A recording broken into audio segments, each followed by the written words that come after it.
Bonjour madame, bonjour monsieur et bienvenue sur le plateau de Dialogue. La question que nous allons évoquer aujourd'hui est la suivante. Le Québec lavera-t-il plus blanc après la commission Charbonneau? On sait tout ce que ça a remué dans l'opinion publique, dans les perceptions, dans vos réflexions, dans vos engagements communautaires ou militants ou politiques. Le temps est venu peut-être de jauger l'efficacité de cette commission qui a travaillé pendant des mois, qui nous a coûté 45 millions de nos taxes, et pour voir si les changements vont pouvoir s'opérer à la fois dans les réglementations, mais surtout dans l'éthique publique. Pour ça, j'ai invité sur le plateau de Dialogue Claude Bélan, ex-président du Mouvement des Jardins, mais d'abord Thierry Pauchant, qui est professeur à HEC, dont voici la biographie pour commencer. Bonne émission. Thierry Pauchant est un jeune professeur de 62 ans, puisqu'il dirige à HEC la chaire de management éthique dont il est le fondateur et le titulaire. Thierry Pauchant a visité bien des pays et du monde. Né à Roubaix, au pays des Ch'tis, il a poursuivi de brillantes études à Grenoble et à Paris avant d'atterrir pour 10 ans aux États-Unis comme chercheur, enseignant, consultant et gestionnaire. En 1988, il a choisi le Québec comme nouvelle terre d'accueil pour sa famille, son enseignement et sa recherche. Il est aujourd'hui partout reconnu comme spécialiste de la gestion éthique des risques, de la prévention des crises et le développement d'échanges viables et moralement valables.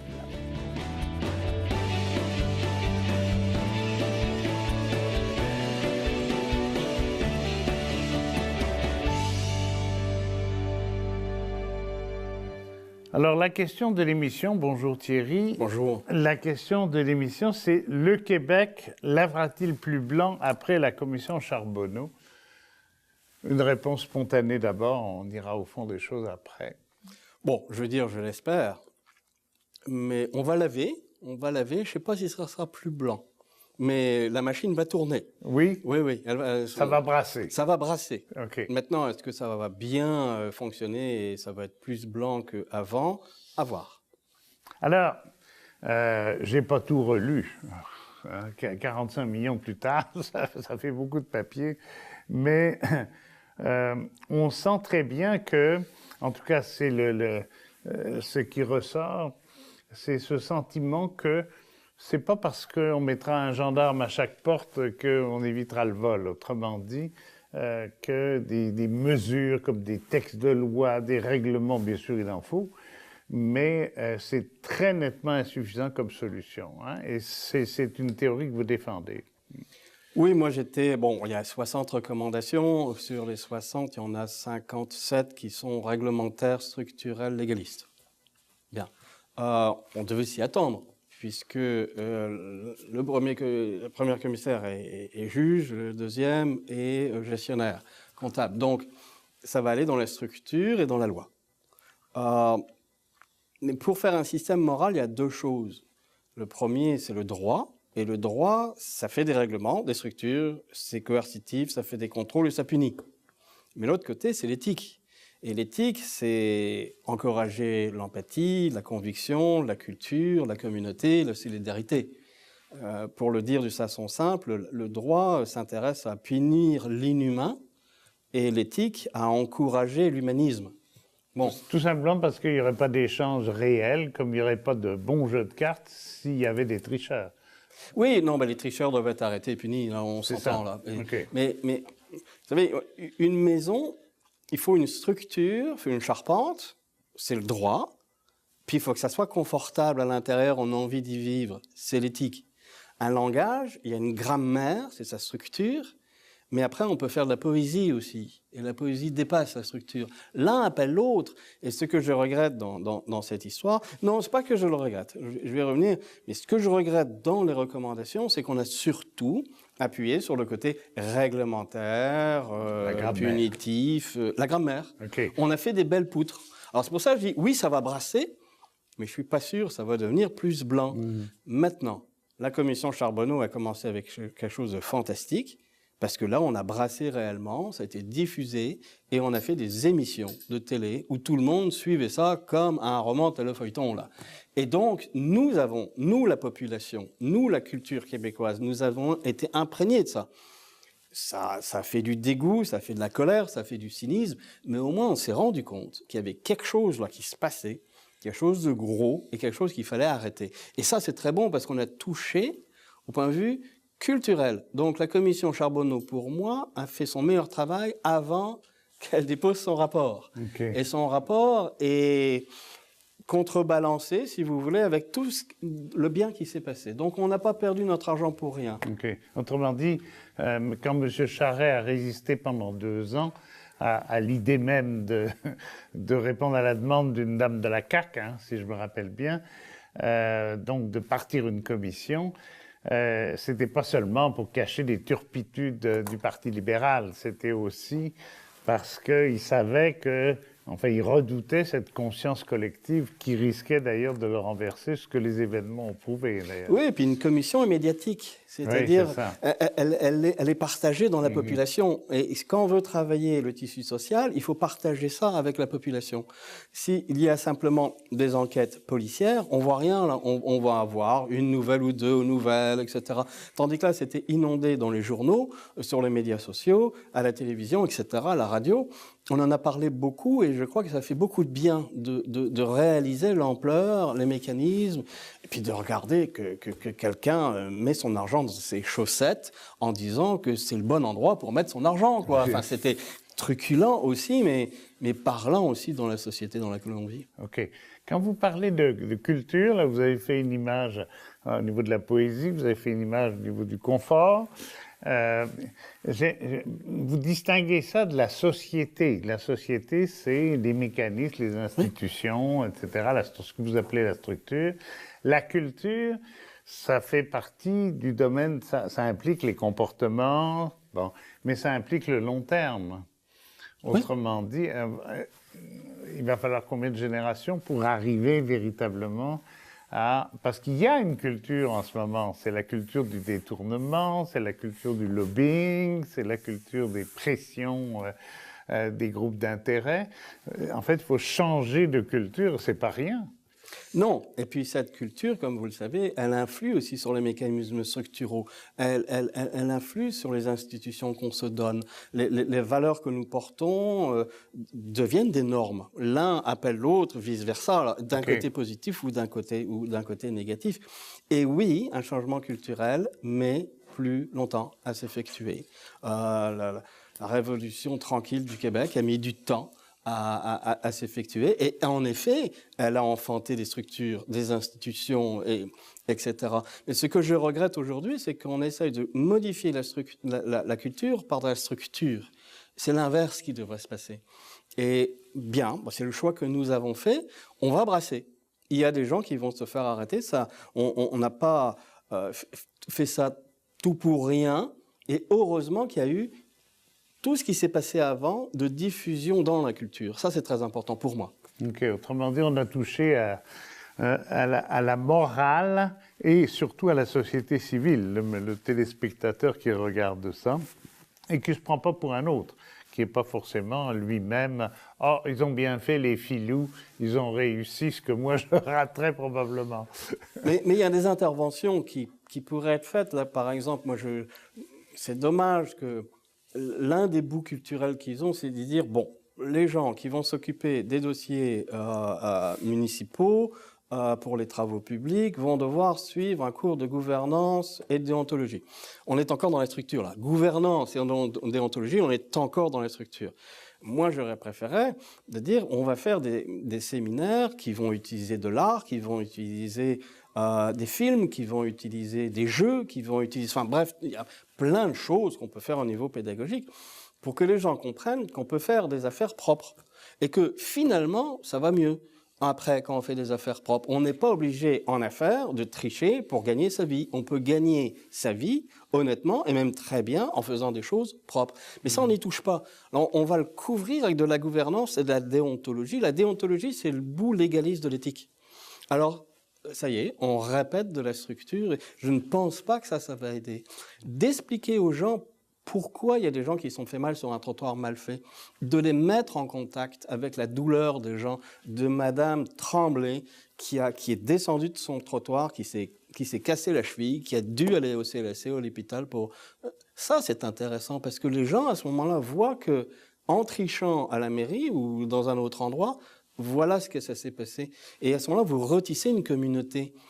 Sinon, vous utilisez des structures pour essayer de diminuer l'individualisme. Okay. Mais ce n'est pas ça qui refait une société. Autrement dit, vous faites appel à un courant empathique pour que les gens sentent et ressentent finalement.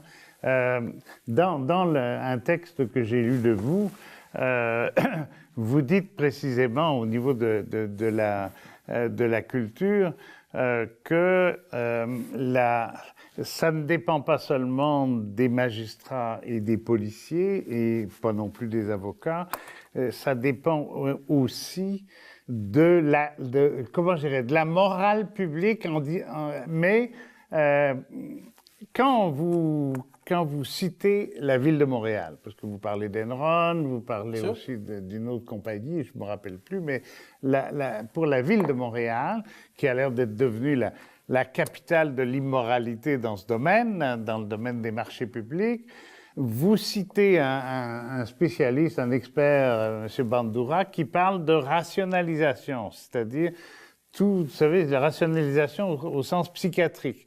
C'est-à-dire, oui, je ne l'ai pas fait exprès, voilà pourquoi je l'ai fait, puis alors la raison sert de prétexte finalement, de rhétorique au lieu d'une vraie rationalité qui explique les choses objectivement et rationnellement, comme on dit. Autrement dit, c'est raison contre raison. C'est la raison raisonneuse et ratiocineuse, et puis de l'autre côté, c'est la raison raisonnante, quoi. Il y a des phénomènes qui font un désengagement moral. C'est-à-dire que la majorité des gens, 97 à 98% des gens, ne sont pas psychopathes. Et la psychopathologie, on peut les aider. Il y a un système psychiatrique, psychologique, médical qui peut prendre en charge ces gens et les aider à sortir de cette psychopathologie. Mais quelqu'un qui n'est pas psychopathe, quelqu'un qui est un être normal, va ressentir le remords, la culpabilité, le dégoût, etc., etc.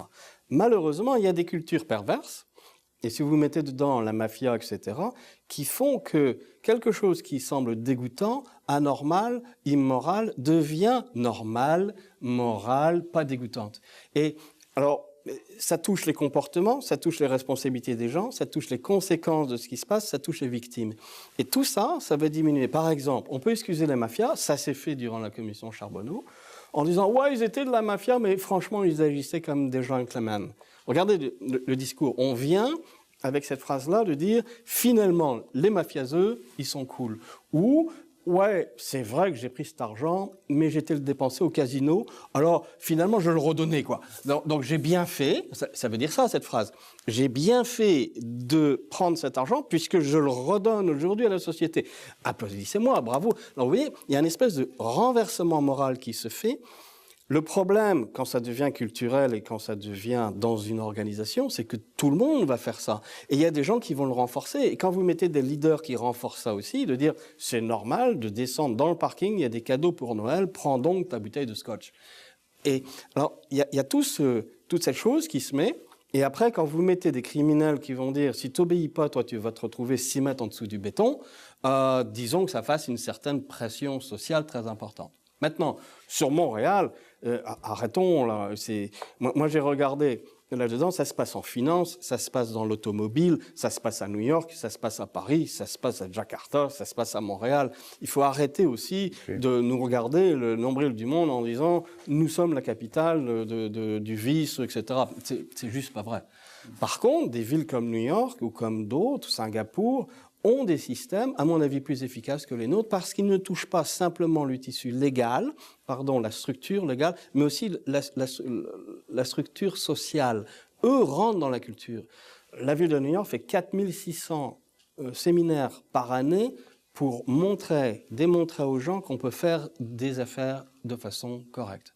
Moi, j'attends qu'on le fasse ici aussi. OK. Autrement dit, il y a tout un travail éducatif pour, en quelque sorte, repartir une mécanique mécanique mentale, de représentation, d'explication, d'analyse, qui a l'air d'être bloqué, gelé par la malice des bandits dont nous parlons, et en particulier d'ailleurs des cadres intermédiaires. On a l'impression que ce qu'on a vu, peut-être que c'est dû à cause du maire de Laval, mais ce qu'on a vu et ce qu'on a entendu, c'était des braves gens, la plupart du temps intermédiaires, qui disent par exemple, bah oui, après un bon repas, du bon vin et quelques bons arguments solides, je ne devrais rien, je pourrais refaire mon jardin ou racheter une partie de mon hypothèque. Enfin bon, et donc j'ai pas résisté. On dirait que c'est des lampistes aussi.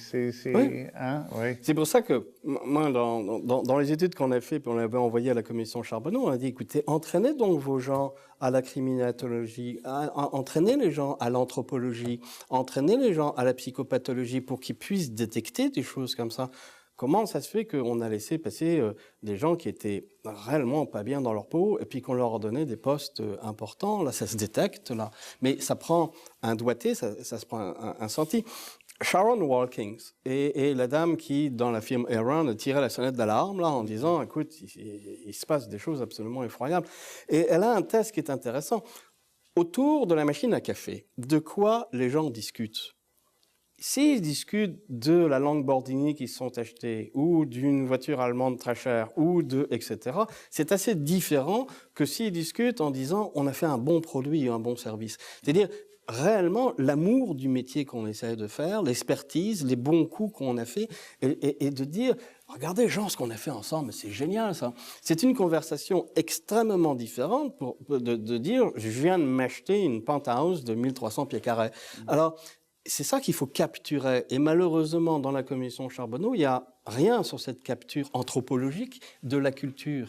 Alors que, quand vous savez ça, ça vous donne, vous, des lumières rouges en disant « il y a quelque chose qui se passe là ». Quels étaient les graffitis dans les toilettes? Qu'est-ce que les gens discutent? Quels cadeaux ils se donnent? Tout ça, ça fait partie de l'humain, c'est partie de leur culture, et c'est ce qu'il faut lire. Malheureusement, on ne nous a pas donné cette lecture. On nous a donné une grammaire, mais pas le texte. Ah, toujours pareil. Hein? C'est une image d'ailleurs que vous empruntez à quelqu'un que vous aimez bien, Adam Smith. Hein? Oui, c'est de lui. Je crois qu'il avait compris ces deux mécanismes et qu'il fallait intervenir sur l'un et sur l'autre. C'est ça qui fait que les droits et les libertés des gens sont garantis par des lois, mais aussi encouragés par la culture. L'un va avec l'autre, et si vous allez trop d'un côté ou trop de l'autre, c'est là où les choses ne vont pas bien. OK, donc c'est pas seulement la peur du gendarme, mais c'est aussi l'éducation à la liberté, finalement. D'ailleurs, on dit d'Adam Smith qu'il était le père du libéralisme au vrai sens du mot, quoi. Dans le libéralisme, de libérer les gens, de leur donner des droits et des libertés, oui, certainement. Pas du tout ce qu'on appelle aujourd'hui le néolibéralisme. Alors, merci Thierry, merci monsieur le professeur.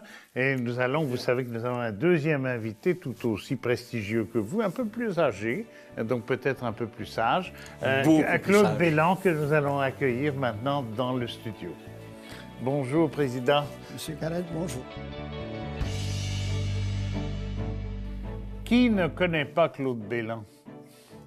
Avocat, directeur général de la Fédération des caisses d'économie, puis président du mouvement Desjardins de 86 à 2000, Claude Bélan a été présent sur tous les fronts, y compris politiques. Par exemple, il a été membre de la Commission sur l'avenir du Québec, la commission Bélanger-Campoux, membre des forums et sommets de l'emploi. Mais il a été et reste surtout, pour nous, un grand défenseur de la mutualité et de la coopération. En avril 2000, il a pris sa retraite, ce qui lui a permis de travailler encore davantage, comme professeur de l'UQAM par exemple, ou à la tête du mouvement d'éducation et de défense des actionnaires. À 83 ans, Claude Bélan a craint publiquement que le mouvement Desjardins ait perdu son âme. En tout cas, il n'a pas perdu la sienne.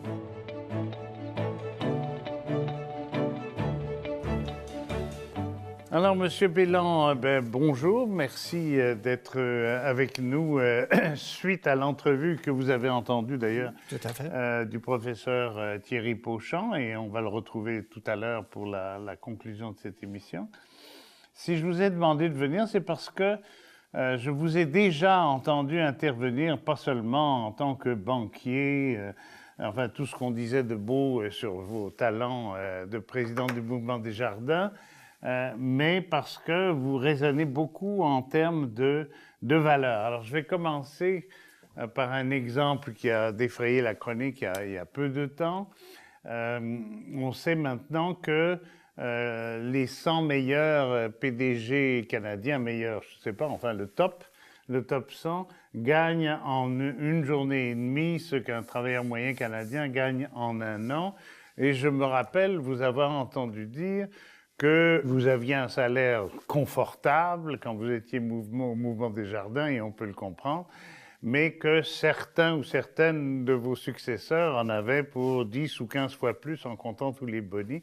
Il y a une espèce d'écart là qui crée de l'indécence, même si c'est légitime, si ça a été adopté par des conseils, etc. Oui, c'était pas de la jalousie, mais c'était un exemple québécois de l'effet du grand basculement du monde qui s'est présenté à la fin des années 70 et plus fortement en 80, que j'ai vécu personnellement parce que j'ai été élu comme président des Jardins en 87, où là, on était dans les grands vents de ce que les gens appelaient la mondialisation, qui a été le basculement du monde sur le plan, pas tellement, moi je dirais, de la gouvernance des entreprises, mais d'abord un grand basculement des valeurs. Vous savez, quand on a eu la Deuxième Grande Guerre mondiale, et que les pays se sont réunis en disant « ça n'a pas de sens, 50 millions de morts, on va régler ça ». Bon, ils ont créé l'Organisation des Nations Unies, ils ont rédigé une belle charte des droits de l'homme, la Déclaration des droits de l'homme, dans laquelle on parle de liberté, mais d'une liberté qui ne nuit pas à celle des autres, d'égalité, des droits et des chances, de solidarité, de fraternité, etc. Et on a connu les 30 années glorieuses quand même. Et c'est les économistes qui le disent, c'est pas les sociologues. Les économistes disent que ça a été une période extraordinaire.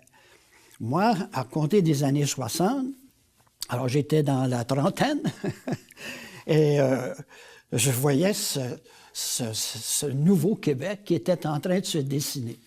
Aujourd'hui, quand je raconte ça à mes petits-enfants et à quelques-uns de mes arrières qui commencent à comprendre, et que je leur dis que moi, j'ai eu la chance de vivre longtemps. Mon petit-fils, d'ailleurs, m'avait dit il y a 20 ans, quand il m'avait demandé mon âge, je lui avais dit, il m'avait dit « Oh, grand-papa, t'as duré longtemps. » Oui, j'ai duré longtemps, mais ça m'a permis de comprendre, et je vous entendais dire à monsieur, au professeur Thierry tout à l'heure, ça va prendre du temps avant de créer une nouvelle culture. Mais pourtant, le Québec et le monde ont connu un basculement rapide, très rapide, parce que moi, jusqu'aux années 60, ça a été, je dirais, la plus belle période de ma vie. Peut-être qu'on étouffait dans des règles, des commandements de Dieu et de l'Église, mais quand même, la cohésion sociale était très forte. On peinturait blanc, on lavait blanc. Il y avait des taches noires, mais c'était des péchés capitaux. Okay. Hein? L'orgueil, j'ai la liste, l'orgueil, l'avarice. L'orgueil, l'avarice. L'orgueil, aujourd'hui, la fierté, c'est d'avoir beaucoup de sous. L'avarice, on en fait la gloire. Vous êtes riche, donc vous avez réussi votre vie. L'avarice, ça n'existe plus. Il faudrait biffer ce mot-là du dictionnaire. L'envie. On aimerait bien être aussi riche que l'autre, lui enlever ce qu'il possède, etc., etc. Qu'est-ce qui s'est passé? Qu'est-ce qui s'est passé? Ben, c'est que dans le cours des années glorieuses, le président Nixon s'est fait dire par des économistes, Milton Friedman, etc., les Chicago Boys, il s'est fait dire par ces gens-là, on ne sera jamais capable de nourrir la population mondiale. Ça augmente. C'est pas avec de la social-démocratie qu'on va faire ça.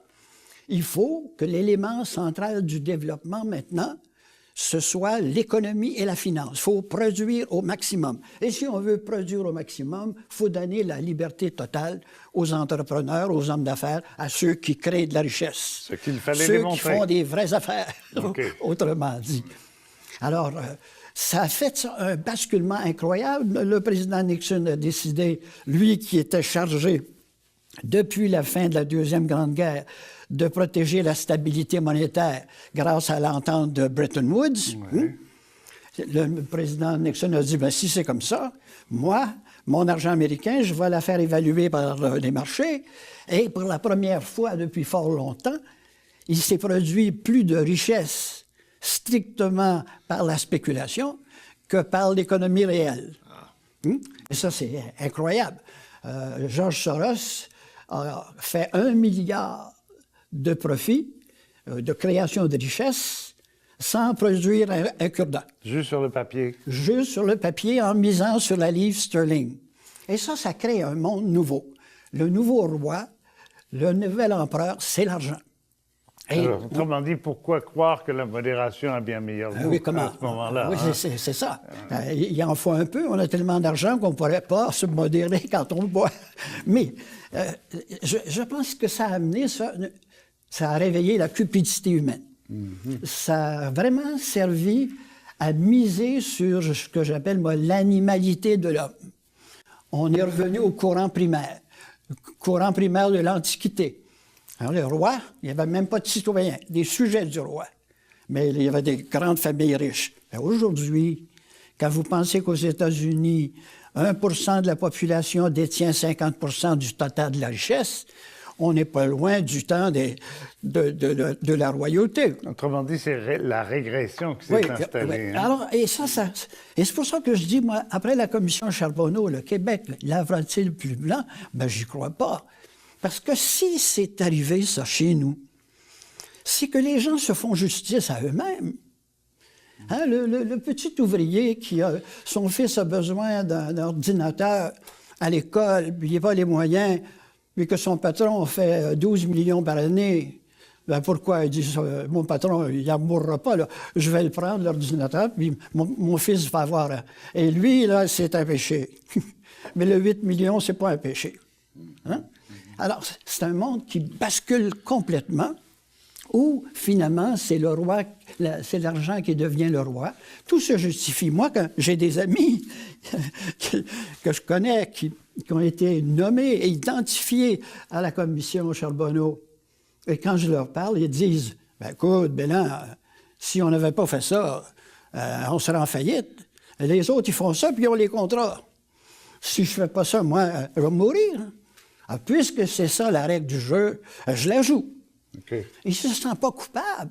Il se sent être sur la même patinoire. Puis puisque c'est comme ça que ça se joue, je vais jouer le même jeu que vous. Si je ne le fais pas, ben, je vais être sur le banc. Vous faisiez allusion tout à l'heure à Richard Nixon. Ça va me permettre de vous poser une question sur l'État, parce que normalement, l'État, c'est supposé être l'agent du bien commun. Je sais que c'est une définition très idéaliste, mais il est là pour ça. On parlait de corruption de police, de gendarmes tout à l'heure, pour faire respecter la loi et donc pour mieux garder le bien commun au centre du jeu.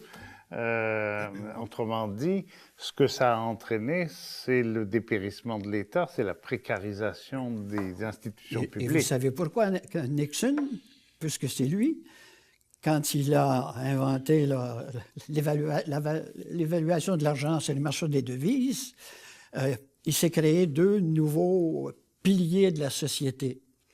D'abord, beaucoup de liquidités qui ont permis la spéculation. Et cet argent-là, qui était de trop, il fallait bien le faire fructifier. Alors, on a glorifié le crédit. Ah oui. Hein? On a inventé les marges de crédit, on a inventé les cartes de crédit. Jouissez maintenant, payez plus tard. Oui. C'était rendu la nouvelle vertu. Pourtant, moi, quand j'ai commencé dans les caisses dans les années 60, l'épargne, c'était sacré. Et les emprunteurs, quand ils empruntaient pour des raisons un peu futiles, on disait c'est de la mauvaise gestion. M. Desjardins disait, on ne fait que des bons prêts, des prêts productifs pour la famille.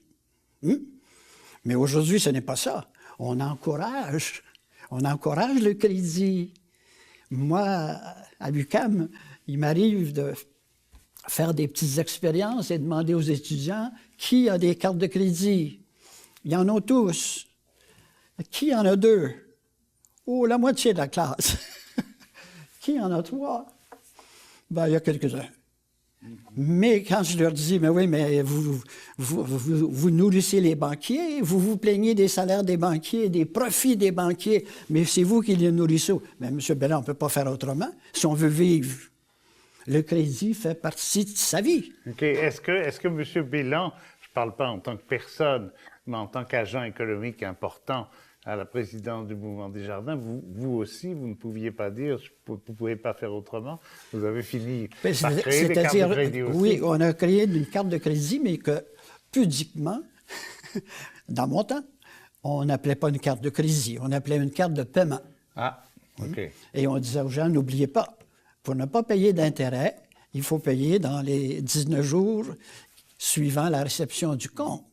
On appelait ça, c'était peut-être, mais les gens ne l'ont pas utilisé comme ça. Vous savez, quand on permet aux gens d'obtenir ce qu'ils veulent immédiatement, parce qu'ils ont hâte de l'avoir, ils disent, ben, c'est pas grave quand même si je payais un peu d'intérêt, je vais au moins me satisfaire. Oui, c'est ça. Alors, on a créé, évidemment, un monde où le crédit joue un rôle incroyable. Et j'en viens à l'État. Et même aujourd'hui, l'État est endetté.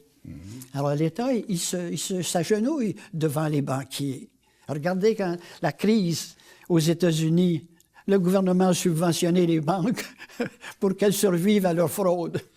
J'ai envie de vous poser une question parce que on parlait de la ville de Montréal tout à l'heure, donc la commission Charbonneau et ce torrent de boue qui a été dénoncé, mais en même temps avoué, j'allais dire, avec même un certain sens des médias. C'était quasiment des bons raconteurs d'histoire. Comment se fait-il que s'il y a déjà la liberté des échanges, de la monnaie, le libéralisme, bon, comment ça se fait-il qu'il y en a qui veulent encore plus de beurre? S'ils l'ont déjà, comment ça se fait? Ça, je ne suis pas capable de l'expliquer. Non, mais okay. c'est ridicule. Hein? Souvent, pour essayer d'expliquer ça à mes enfants, aux jeunes, je leur dis, il y a eu un temps où on avait le troc. Si moi, j'avais des producteurs de carottes, mais à un moment donné, j'en avais trop, je changeais ça pour des betteraves. Puis j'ai dit, aujourd'hui, il y aurait des gens qui auraient tellement de carottes qu'il n'y aurait pas de marché. On a inventé un petit bout de papier qui a une valeur, puis qu'on ne réussira même pas à dépenser. C'est ça, mais je veux dire, quand il y a une telle liberté, pourquoi y introduire, je ne parle pas de nous, bien entendu, en plus de la malhonnêteté, du mensonge, de la dissimulation, de la collusion, de la corruption, et j'en parle. Mais le système bancaire canadien, et malheureusement, même certaines coopératives de services financiers sont faites pour les riches. Si vous n'avez pas beaucoup d'argent dans votre compte d'épargne, ben vous avez des frais. Hein? 6,95 par mois. Si vous en avez un peu plus, ça ne vous coûte rien. Si vous voulez emprunter 1 million et on sait que vous êtes capable de le rembourser, bien, mon Dieu, vous allez avoir le taux préférentiel. Si vous voulez emprunter 10 000 ben, ça va être une carte de crédit, peut-être à 9 peut-être à 13 mais surtout à 19 Donc, pour les moins bien nantis, ça coûte plus cher de faire affaire avec les banques. Le riche, ça coûte moins cher. C'est l'inverse. Je me souviens, moi, quand j'ai été élu président pour la première fois, en 87, j'avais eu la visite d'un ordre professionnel. Et le président me disait, M. Belland, on a remarqué que chez nous, 80 de nos membres sont membres de caisses populaires. Alors, on trouve ça injuste. Vous ne nous accordez pas de bénéfices parce qu'on est des bons déposants, on est parmi les plus riches de la société. On veut avoir une carte qui nous identifie dans les caisses. À cause de l'autonomie des caisses, on n'est pas capable de faire valoir notre pouvoir d'achat, disait-il, et on veut des taux meilleurs. Je lui avais dit, on ne fait pas ça chez Desjardins, je regrette. Mais si votre dépôt à terme est de 1 000 ou de 100 000 c'est le même taux d'intérêt, au nom de l'équité. Il y avait même des gens chez nous qui disaient à l'époque, pourquoi on n'en donne pas plus aux petits épargnants pour qu'ils deviennent un épargnant moyen? Ben oui. Mais ça, on ne l'a jamais fait. Alors, je lui ai dit, je regrette, on ne fait pas ça. Or, je rapporte ça au conseil d'administration la semaine suivante. Et autour de la table, j'avais 2 gérants de caisse. On les appelait des gérants dans le temps. 2 gérants de caisse qui disent, Monsieur Belin, on a peut-être honte, mais on le fait déjà. Puis on est en train de perdre nos grands déposants. Et là, ça a été pour moi comme un choc parce que je me dis, mais comment je vais faire si ces valeurs fondamentales de la coopération est en train de quitter la moralité de nos membres les mieux nantis? Et la suite de ça, c'est qu'on a été obligé de le faire.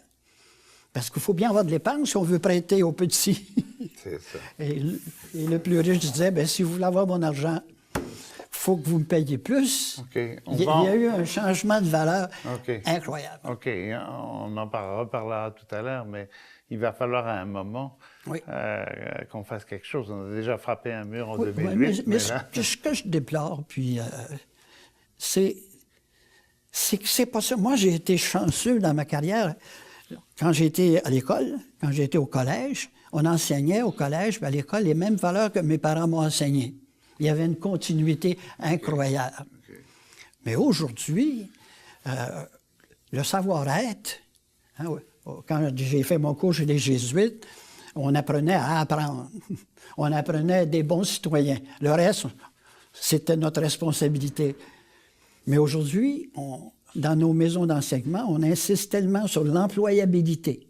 On va te trouver une job. On va te faire travailler. Hein?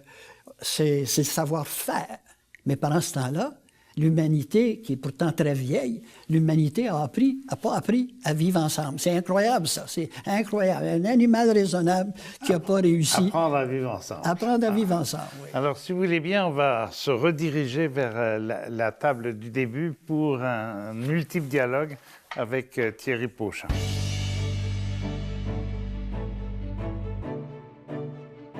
Pour nous soumettre vos commentaires et suggestions, n'hésitez pas à nous écrire à l'adresse indiquée à l'écran. Visitez aussi notre site Internet ou notre page Facebook pour des suggestions de lecture en lien avec le sujet de l'émission et pour des séquences vidéo inédites.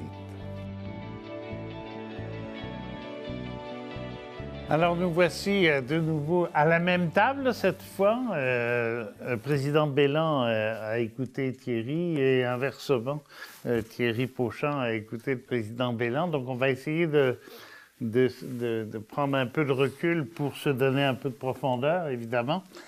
La première question que j'ai envie de vous poser, c'est celle qu'on pose depuis le début. Peut-être avez-vous évolué dans votre position là-dessus. Le Québec lavera-t-il plus blanc après la commission Charbonneau à la lumière de ce qu'on en a échangé jusqu'à présent? Voulez-vous commencer? Moi, je vais vous référer à Joseph Stiglitz, qui mérite d'être lu quand on étudie cette question-là. Je vais vous la lire. Il dit, nous sommes à la croisée des chemins. 2 solutions. Nous continuons à faire triompher la cupidité, à même au cœur de nos sociétés, le libre marché, l'obsession du court terme, les déréglementations, la libre circulation des capitaux, responsables des pires dérives du système financier, ou soit que nous acceptions de faire un pas de côté et de considérer les causes fondamentales de notre échec. Et je suis tout à fait d'accord avec ça. Il ne sait pas, M. Stiglitz, mais je suis d'accord parce que le problème, il est fondamentalement là. On n'aurait pas eu besoin de la commission Charbonneau si cette réflexion sur la société n'avait pas été faite. Et puis avec ceux qui causent actuellement toute cette dérive, hein, puis ce triomphe de la cupidité, ça devient ridicule, vous savez. C'est quand quelqu'un décède, puis bon, il laisse une fortune de quelques milliards. Mon Dieu, il a droit à des funérailles à la télévision. C'est un héros. Et les médecins, je sais pas, les gens qui ont sauvé des vies, les gens qui ont été très portés à aider l'humanité, ils n'ont même pas une petite annonce dans le journal de la presse. C'est le monde à l'envers. Hein? On est en train de glorifier ce qui fait le malheur de la majorité de l'humanité. Moi, je voudrais dire une histoire. C'est l'histoire d'un fou qui se tape la tête avec un marteau. Boum, boum, boum. Puis on lui demande, mais pourquoi tu te tapes la tête avec un marteau? Et il dit, parce que ça fait tellement de bien quand j'arrête. Et j'ai l'impression qu'on n'arrête jamais. On est en train de se taper la tête avec un marteau et on continue à taper. Et je vous rejoins tout à fait, M. Belland, de dire il faut arrêter ce jeu-là. Oui. Vous avez, je crois, tout à fait raison de parler des années 70, Nixon, et puis Hayek, et puis Friedman, etc. Mais j'ai l'impression qu'on donne trop de crédit à ces prix Nobel d'économie, parce qu'eux-mêmes, ils ont imité, ils ont copié une stratégie qui s'est passée en 1790. C'est la même histoire avec Thomas Malthus et puis Edmund Burke. Et juste après la Révolution française, ça fait très peur à la monarchie anglaise, très peur à la monarchie anglaise. Ils ont durci. Qu'est-ce que nous dit Malthus? Il nous dit, les pauvres, ça fait trop de bébés. Ils se multiplient trop. Alors, il y a une solution, là. Ils vont mourir, puis on va les laisser mourir. Et Edmund Burke va rajouter là-dessus, néoconservateur, en disant, Dieu lui-même le veut, parce qu'il les a fait naître pauvres, et donc, ils ont le droit de mourir parce que Dieu même le veut. Et c'est parti. Et on est parti spéculation, etc. 1790 a été... Alors que on voulait à ce moment-là les libertés, l'égalité, un État fort, la société civile, tout ça c'était en place, là. Mais à ce moment-là, une nation puissante l'avait fait en disant voilà ce qu'on veut faire. Et ça a été pire. C'était pire. Autrement dit, c'est une vieille histoire. C'est une vieille histoire. Il va falloir l'adresser, cette histoire. Et vous avez raison de dire que Stiglitz ou Amartya Sen, ou etc., veulent remonter là-dedans. Nous avons besoin de cette mémoire historique pour dire le virage a été pris où? Et dès qu'on sait où le virage il a été pris, peut-être on peut l'adresser. Mais généralement, on le date simplement des années 1970, où là, évidemment, il y a eu un virage qui a été pris aussi. Mais j'ai l'impression qu'on était déjà sur cette route complètement folle de spéculation, etc., qui malheureusement fait nos problèmes aujourd'hui. OK. Autrement dit, ça fait 200 ans qu'on manque de style, même si on a une grammaire. Alors, pour reprendre vos propos de tout à l'heure, j'ai l'impression, deuxième question, que c'est la démocratie qui en prend un coup, là. Tout à fait. Parce que la démocratie, c'est le gouvernement des gens de bon sens et des gens ordinaires impliqués par la vie collective comme ils le sont par leur destin individuel. Oui, tout à fait. Et qu'on a glissé vers une espèce d'oligarchie, et encore pas la meilleure, pas l'oligarchie des artistes ou des professeurs. Oui, tout à fait. Je vais vous donner deux exemples. Je vais donner l'exemple de déjà la démocratie. Moi, ça me fait toujours penser à la participation citoyenne. Il n'y a rien comme donner aux citoyens certaines responsabilités. Le succès de Desjardins, par exemple, a été fait... M. Desjardins était un génie sur ce plan-là. Il disait, chaque paroisse, ils vont avoir sa caisse, ils se connaissent, ils vont s'entraider, ils vont faire en sorte que tout le monde soit heureux. Et ça a donné des gens que, pour la première fois dans l'histoire du Québec, les Québécois commençaient à comprendre que c'était pas si compliqué, la finance. On pouvait porter jugement là-dessus. Hein? Ça, c'est très, très, très important. Et je regarde le gouvernement actuel, sa solution, c'est que la participation citoyenne, c'est une perte de temps.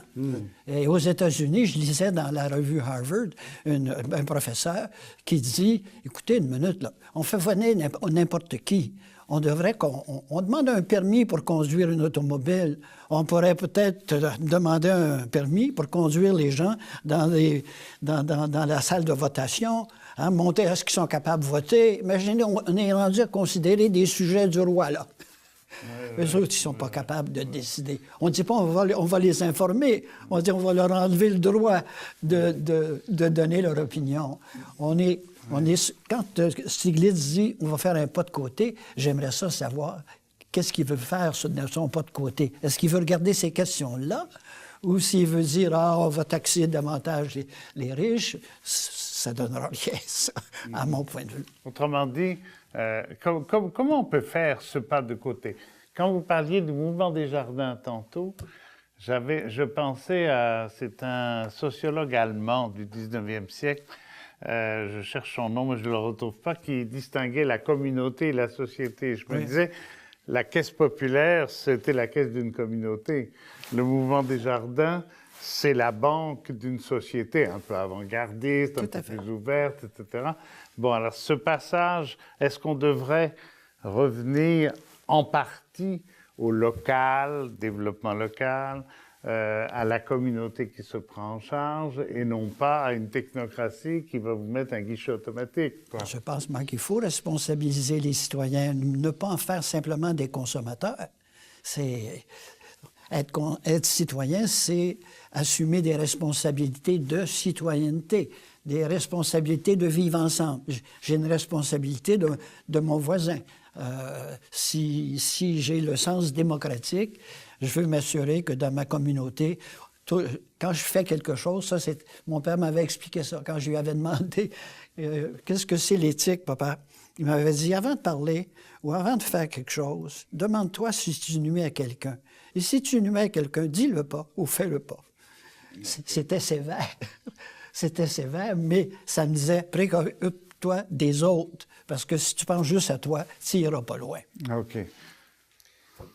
Tout à l'heure, M. Belland, vous avez eu, je crois, tout à fait raison de dire que cette influence du crédit, cette multiplication du crédit a cassé énormément de choses. Et si on regarde l'économie politique d'avant 1790, ce sont des gens qui disent, pour s'enrichir et pour vivre mieux, il faut épargner. Mm-hmm. Ils ne disaient pas il faut consommer, ils disaient il faut épargner, pour deux raisons. Parce que quand vous épargnez, vous pouvez prendre cet argent et le placer et vous allez avoir un rendement du marché réel qui va vous rapporter quelque chose et donc vous allez pouvoir prendre une retraite, vous assurer vos jours, etc. parce que ça va rouler. Et deuxièmement, parce que épargner, ça veut dire investir dans l'économie réelle et donc vous créez de l'emploi. Parce que cet argent qui part pas sur des biens de luxe, etc., va réellement faire tourner l'économie dans un sens solidaire. C'est-à-dire que l'un amène l'autre, qui amène l'un, qui amène l'autre. C'est une roue qui tourne. On a cassé cette roue.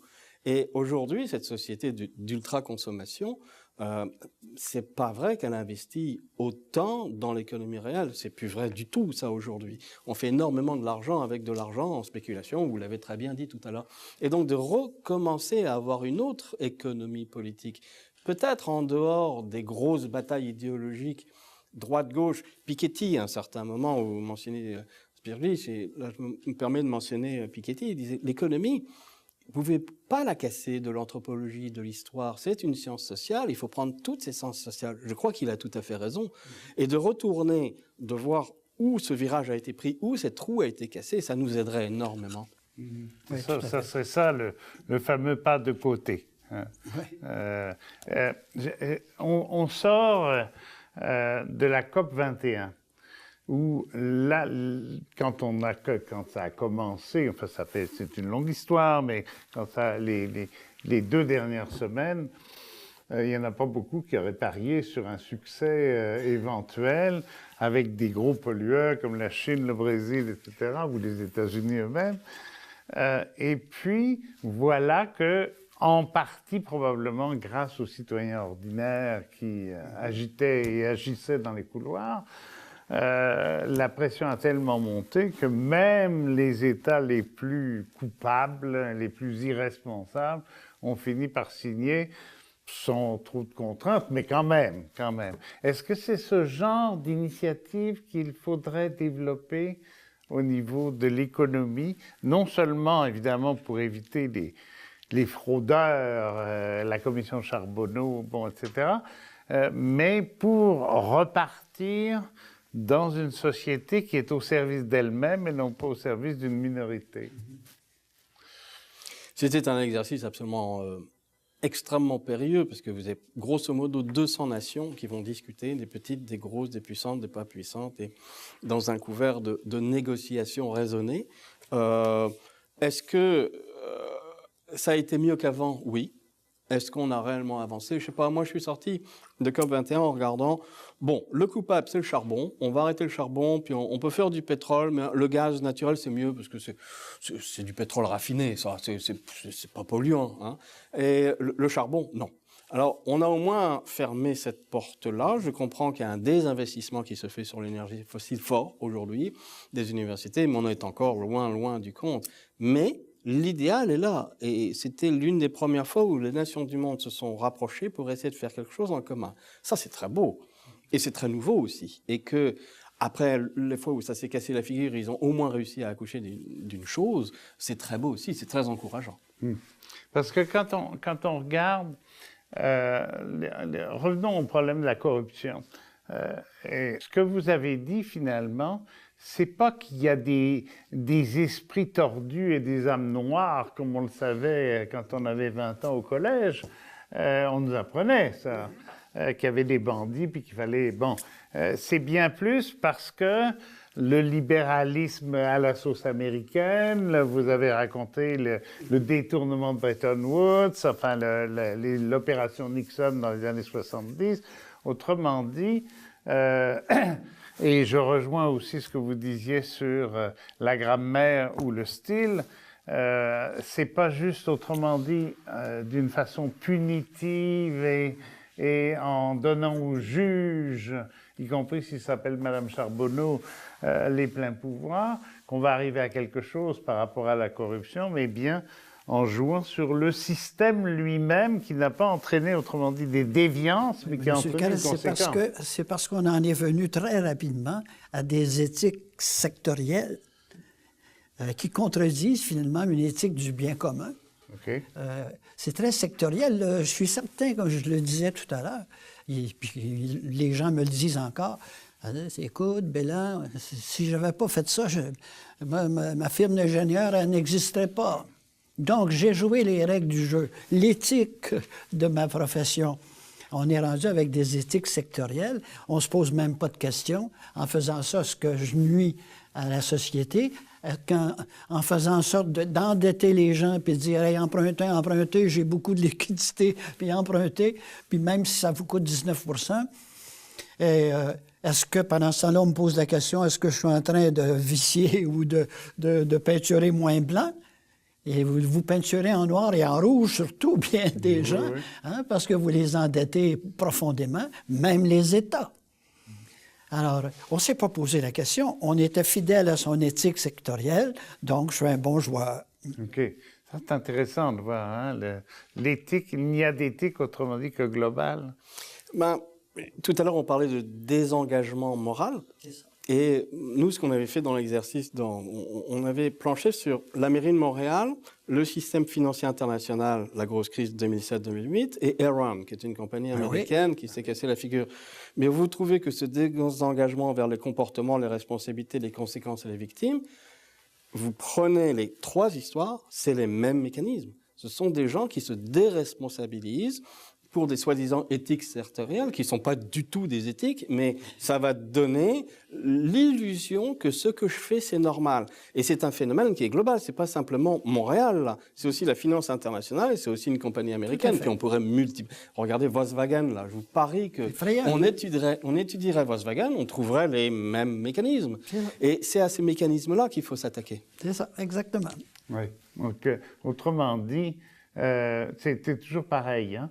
Quand on arrive à coincer quelqu'un, il va essayer de se défendre en disant « Oui, mais moi, c'est pas pareil. » C'est tout exactement ce que vous disiez, ça. C'est ça. Okay. Si je n'avais pas fait ça, je me punissais. Oui, hein? C'est ça. Alors pourquoi je me punirais lui, il s'enrichit, puis pas moi? Okay. Alors, c'est une question de justice. Autrement dit, il faut revenir à la fois aux communautés dont on parlait tout à l'heure, au lieu de les mépriser et de dire que c'est du passé, et en même temps avoir un sens de l'humanité en général, mais pas en général au sens de la mondialisation. Vous savez, dans la revue d'Harvard, le professeur disait qu'il fallait habiliter les gens à voter, donc ça prenait un permis de voter. En même temps, il questionnait les humanities. Pourquoi dans les universités, on enseigne les humanities? C'est pas productif, ça rapporte rien, ça coûte cher. Hein? Non, vous voyez? Alors, le savoir-vivre ensemble, le savoir-être, Ça, on n'enseigne pas ça, on perd notre temps. Hein? Je voudrais faire quelques suggestions de lecture en prévenant que, fidèle à mon habitude, je ne me prends pas pour Bernard Pivot et je n'ai pas demandé aux éditeurs québécois et aux diffuseurs de m'inonder de services de presse. Autrement dit, ce n'est pas une revue de mode, hein, c'est des choses que j'ai lues et que j'ai tirées de ma bibliothèque. Alors vous prenez quand même beaucoup moins de risques avec ça. Très rapidement, ça n'a pas l'air, mais on parlait de globalité. Sigmund Freud, le malaise dans la civilisation. Un psychologue qui avait des talents de sociologue tout à fait extraordinaires. Hein? Mais à l'époque, la sociologie n'existait pas. C'est une nouvelle édition très intéressante dans la collection Point au seuil. Je ne pouvais pas passer sous silence l'essai de Jacques Grandmaison, essai sur l'état des mœurs au Québec. Disons, au soir de sa vie, voilà un prêtre engagé, alors que chanoine, des fois, ça fait... Non, pour lui, ce n'était pas une couverture, qui dénonce un certain nombre de choses que nous avons évoquées tantôt. Le bien commun, on en parlait tout à l'heure, éloge de la solidarité chez Laborde, Riccardo Petrella, ce fameux Italien qu'on voit moins maintenant, Thierry Pauchon, bien entendu, mais il ne m'a pas donné de... Non, je le dis gratuitement et volontairement. Un livre en collaboration qui s'appelle La quête du sens. Je ne sais pas si j'aurais pas mis, moi, La quête de sens. Alors, comme vous êtes en train de le retravailler, paraît-il, pour une nouvelle édition, vous l'avez dit tout à l'heure. En tout cas, ce n'est pas la quête des sous. Non, dans l'édition, ce n'est pas le genre. Marcel Gaucher, on ne peut pas dire que c'est un gauchiste, c'est plutôt un philosophe du libéralisme, mais ça me paraît intéressant, la démocratie contre elle-même. De l'autre côté du miroir politique, donc là vraiment, la gauche française, mais la vraie, pas celle qui est à l'Élysée, Jacques Généreux, La dissociété, très intéressant et très pédagogique, très explicatif. Et puis, j'ai ressorti le dernier livre d'Ivan Illich, c'est un monsieur qu'on devrait relire maintenant. Je ne sais pas si vous vous souvenez de ce jésuite dans les années 60 qui a dénoncé les institutions comme l'école, l'industrie, le travail, enfin le marché de l'emploi. Et son dernier livre qu'il a écrit avec David Cayley, quelques mois avant sa mort, La corruption du meilleur engendre le pire, aux éditions Actes Sud, avec une photo d'ailleurs assez mémorable où on voit Ivan Illich caché le cancer qui va l'emporter, qui lui rongeait la face du côté droit. Voilà, alors merci beaucoup d'avoir accepté cette invitation. Merci aussi de nous avoir écoutés jusqu'au bout avec patience. Nous allons continuer cette émission, mais cette fois sur le mode web. Alors je vous invite à rejoindre notre page Facebook. Les coordonnées vont apparaître sur votre écran et nous allons nous mettre un peu plus encore en mode solution. Merci professeur Pauchon, merci président Bélan. Et à la semaine prochaine.